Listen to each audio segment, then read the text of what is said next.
I said I have 10 years experience working with children affected by parental incarceration. Started out with some seed money from our national organization to begin a Girl Scouts Beyond Bars program here in Tulsa.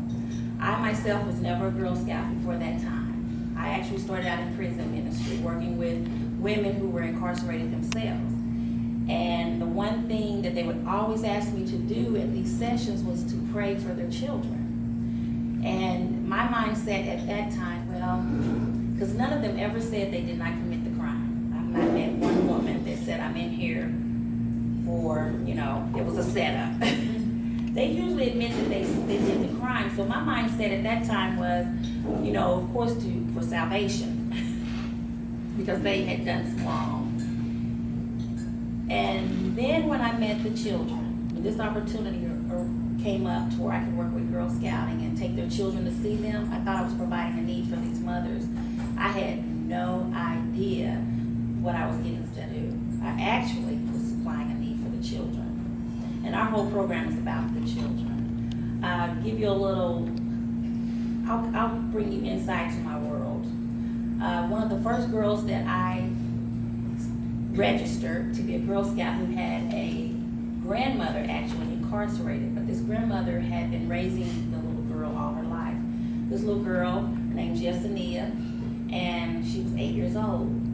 And they gave me the address, and at that time we would go directly to the house and try to get some information about the new program, and try to get the caregiver to trust me to take this little girl on a van to see her incarcerated parent. That's not always easy to do, right?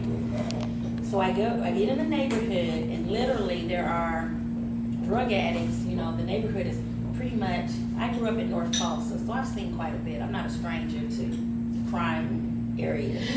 But this neighborhood that I went into, I was kind of like, oh my God, right? Because across the street there are drug addicts peeking out the door, because they hear noise coming on the street.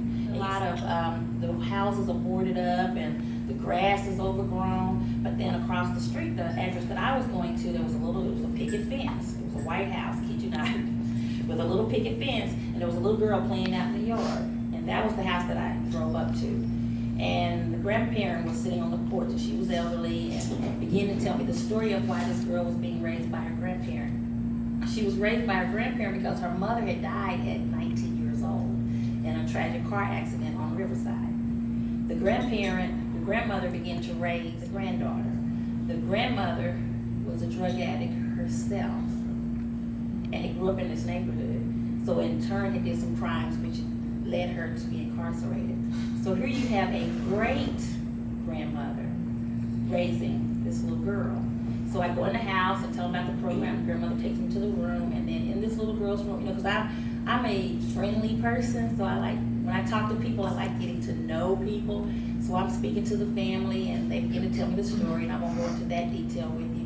But I asked the little girl, take me to your room and show me your room. She wanted to show me, so she took me into the room, and in her room was the saddest. I knew then that I had a purpose.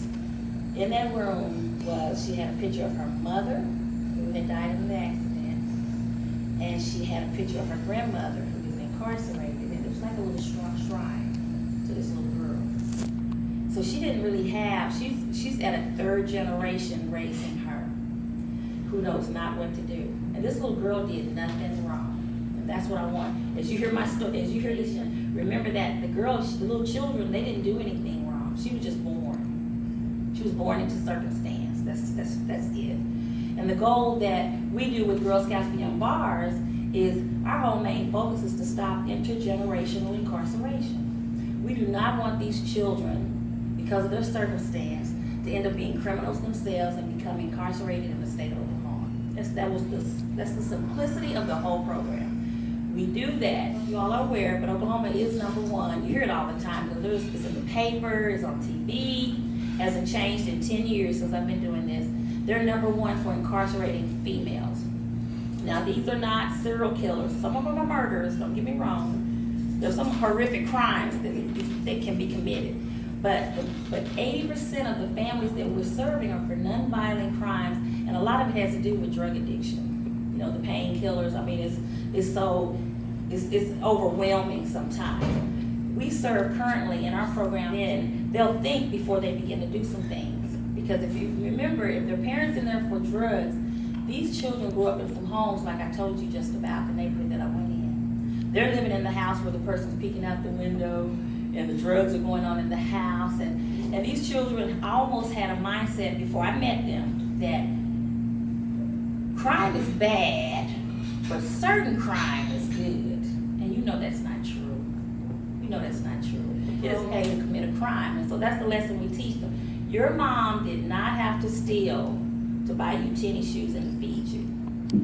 There's some other options available. Because the result of that crime and that consequence, not only is there a victim out there as a result, but also you don't have your mother with you right now. And I know you better than anybody can tell me how that feels when you don't have your parent. So I want you to put yourself in their shoes for just 1 second. If you've ever lost a mother, if you've ever been in conflict with your mother, if you even know who your mother is to your life, how impactful she has been to your life, imagine her being in a fence somewhere and you're not having that interaction. So what will end up happening is you'll have a group of children growing up with a mindset that crime is okay and my circumstance, it just happens to me. Nothing good is going to happen to me. We're changing that mindset in the children, and we're doing it with great programming. We have nurturing parenting classes that we work with the mother because you have to. They're so connected. We provide classes. We do the nurturing parenting classes. We do assessments where we assess the mother coming into our program to see where her parenting skills are, because believe it or not, they don't have any. So we try to change that, kind of work with them, let them see where they're at, and then we slowly facilitate sessions to teach them how to become better parents. Then we bring the children up to the correctional facility, and then we use that same curriculum where they jointly do the programming. The mother, the skills that we're teaching her in prison, she's able to actually operate in that on site. She can teach her child behavior. You'd be surprised, because we do activities. We do it with communication. Like I said, we do real life problem skill building. And then we also have, we meet with the children separately in what we call a special interest troop in the community, where they come in and they get to, away from their mother, get to speak about some of the issues that they deal with. And they are so vocal because they have peers within the same group that are going through the same thing that they're going through. You'd be surprised how it works. We also do peer-only outings, because what it is, all these things I'm saying are positive youth development. They're all that a child needs to become a productive adult, and that's what we're operating in. 10 years ago, when I went to that little girl's house, I did not know that 10 years later, I would have served thousands of children, that I would be in 5 correctional facilities. Remember, I was just in one, literally. I had no idea that I would have boys on that van as well. Had no clue. Did not know that we would have a reentry program where we teach the family to reunite post-incarceration, right? Because the family life has been upset, so we try to get this family stable enough with skill building and work with the mom. I didn't know that years later that there would be a department in Girl Scouts of Eastern Oklahoma called Community Development. Had no idea that I would be called a Chief Community Development Officer. That's because that's how prevalent this issue is in Oklahoma. There is so many at-risk children within our area, and incarceration is astounding. We average 5 children per mother. So that tells you they're having babies, and they're going to prison, which is not right. And we also work with the mom, I'd like to know, for a victim. We teach a class called Victim Impact, because they have to learn that there's a victim for every crime. And so we show that, how we teach them that is by, they can tell you times they've been a victim, the time they themselves have been through a victim of crime. So we take that and turn it back and let them almost call empathy. Now they're walking in the shoes of someone else. Now they're kind of relating to it.